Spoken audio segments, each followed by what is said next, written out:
ہم لوگ 2 دن سے اسلام آباد میں اچھی خاصی ہلچل دیکھ رہے ہیں، اور وہ ہلچل اس حوالے سے تھی کہ کسی طریقے سے وہ بل پاس ہو جائے جس کے اندر عدلیہ کے حوالے سے اچھی خاصی تبدیلیاں ہیں۔ ہم لوگوں نے کل بھی ڈیٹیلڈ انالیسس آپ کے سامنے جو ہے وہ پیش کیا تھا، پورا دن آپ دیکھتے رہے آر وائی کے اندر بہت ساری ایسے شقیں تھیں، آرٹیکلز تھے کانسٹیٹیوشن کے، جس کے اندر حکومت یہ چاہ رہی تھی کہ ترامیم کی جائے۔ اب جو ترامیم کے حوالے سے وہ اوبویسلی آفیشیل مسودہ تو نہیں، لیکن مسودے کی بہت سارے حقائق سامنے آ چکے ہیں۔ کل رات کو انفارمیشن منسٹر نے یہ کہا کہ ہم سب کے اندر ایک اوور آل کنسنسس پیدا کرنے کی کوشش کر رہے ہیں۔ انٹرسٹنگ بات یہ بھی ہے کہ اوور آل کنسنسس پیدا کرنا تھا تو اس سے پہلے اتنی جلدی کیا تھی؟ ایسا کیوں کہ فوری طور پر اس کو پاس کرانے کی کوشش کی جا رہی تھی؟ مولانا صاحب نے بھی شکوہ کیا، مولانا صاحب کی جماعت نے بھی شکوہ کیا کہ ہمیں مسودہ تو دکھا دے۔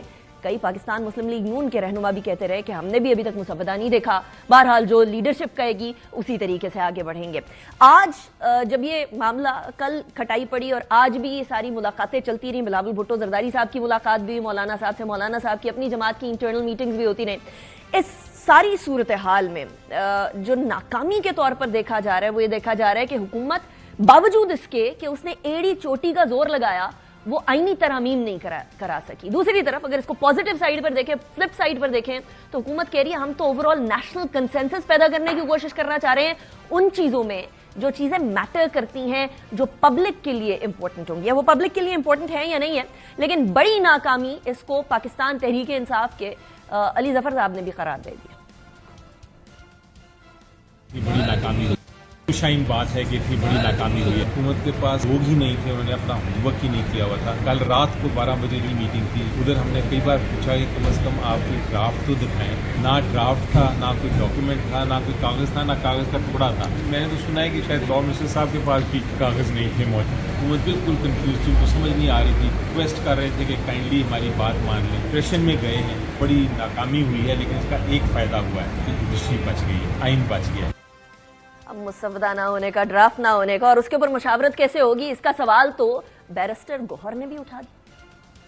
ہمارا مطالبہ تھا کہ سب سے پہلے تو آپ مسودہ دے دیں، اس کو ہم دیکھیں گے، اس کے بعد ڈسکس کریں گے۔ ابھی جو مسودہ لیک ہوا ہے اس کے مطابق کوئی بھی بندہ ان کے ساتھ ایگری نہیں کر سکتا۔ یہ تو ججز کو بھی ٹرانسفر کریں گے، اسلام آباد ہائی کورٹ کا اگر کوئٹہ بھیجو وہ نہیں جاتا تو آپ ریزائن لے لیں گے۔ عدلیہ بھی بہت بڑی قدرن آ جائے گی، جس طریقے سے نیا کورٹ بن رہا ہے، سارے اختیارات آپ سپریم کورٹ سے 184 کی لے رہے ہیں، 186 کی لے رہے ہیں، 187 کے لے رہے ہیں، تو پھر یہ پیرالل کورٹس کہاں چلیں گے؟ اگر آپ کو آئینی ترامیم کر رہے تھے اس پہ سارے لوگوں کو لوگ آن بورڈ لیتے، چاہے آپ کے پاس میجارٹی ہو بھی۔ کل تماشا بنا رہا، اگر ڈرافٹ نہیں ہے تو ہم نے ڈسکس کس چیز کو کرنا ہے؟ یہ تو دھیمے مزاج کے وکلا تھے پاکستان تحریک انصاف کے، جنہوں نے مسودے کے اوپر سوال اٹھایا کہ آخر مشاورت کس بات پہ ہونی تھی جب ڈرافٹ ہی نہیں ہے، جب سارے محرکات ہی سامنے نہیں ہیں، جب سارے کے سارے مسودہ ہی سامنے نہیں ہے، تو پھر واقعی میں بات چیت ہوتی تو کس پہ ہوتی؟ لیکن اسد کیسر صاحب نے اور بھی سوالات اٹھا دیے کہ پنجاب ہاؤس، اور الزام لگا دیا کہ پنجاب ہاؤس کے اندر ان کے جو ہے ممبران رکھے جا رہے تھے۔ That is a big question. سنیں۔ ہمارے 7 لوگوں کو انہوں نے اغوا کیا ہے، زبردستی اس کو جو ہے نا لے کے لا رہے تھے، پنجاب ہاؤس میں سو رکھا ہے۔ یہ قانون سازی ہوتی ہے، قانون سازی کے نام پہ پارلیمنٹ کے چہرے پہ بدترین دبا ہے۔ اب مزاحمت کریں گے اگر کوئی اس قسم کی قانون سازی لاتے ہیں۔ اگر کوئی سمجھتا ہے اس 210 سے ڈریں گے تو اس کی غلط پہ بھی ہے۔ لڑیں گے پھر راستوں میں، ہم چوراہوں پہ، پارلیمنٹ پہ، ہم عدالت پہ، ہم ہر جگہ لڑائی کریں گے۔ واللہ واللہ واللہ اللہ حاضر ناظر کسی طور پر آپ کی 200 دمکی میں نہیں آئیں گے۔ خدا کی قسم گزشتہ 24 گھنٹوں میں سوچ رہا تھا اس طرح ذلت سے، زور اور ظلم سے اگر قانون سازی ہوتی ہے تو میں سمجھ رہا تھا کہ ہمارے لیے موت بہتر ہے، اس طرح پارلیمنٹ میں بیٹھنا جو ہے وہ بہتر نہیں۔ اب اگلا سوال لا منسٹر نے اٹھا دیا کہ ہم اپنی داڑیاں نوچ رہے ہیں، یعنی جو کام پارلیمنٹ نے کرنے ہیں وہ عدالت نے تو کرنے نہیں ہے۔ حکومت کا کام ہے کہ وہ مسودہ لائے، اپوزیشن کا کام ہے کہ وہ اس میں سے چیزیں نکلوائے یا ایڈ کروائے۔ سنیں۔ ہم اپنی داڑیاں کھینچتے رہتے ہیں۔ چیف جسٹس نے چینی کا ریٹ نہیں مقرر کرنا۔ مسودہ لانا حکومت کی ذمہ داری ہے، اپوزیشن کا کام تنقید کر کے چیزیں نکلوانا یا شامل کرنا ہے۔ کوئی چوری نہیں ہے۔ 61,000 کچھ 100 مقدمات سپریم کورٹ میں پینڈنگ ہیں اس وقت۔ میں تو ابھی ضابطۂ فوجداری کا ایک پیکج لے کے آ رہا ہوں جس میں 90 ترامیم ہیں۔ اسد کیسر صاحب یہ پیکج لے کے میں چیلنج کرتا ہوں، جس بار ایسوسی ایشن اور کونسل کا آپ نام لیں گے، یہ پیکج اگر وہاں سے ڈیفیٹ ہو میں جواب دہ ہوں گا۔ کمیشن کو یہ اختیار دیا ہے کہ وہ ہائی کورٹ کے ججز کی پرفارمنس ایویلویٹ کیا کریں، جو کام نہیں کرے وہ گھر جائے۔ کیا اس سے عدلیہ کی آزادی متاثر ہوتی ہے؟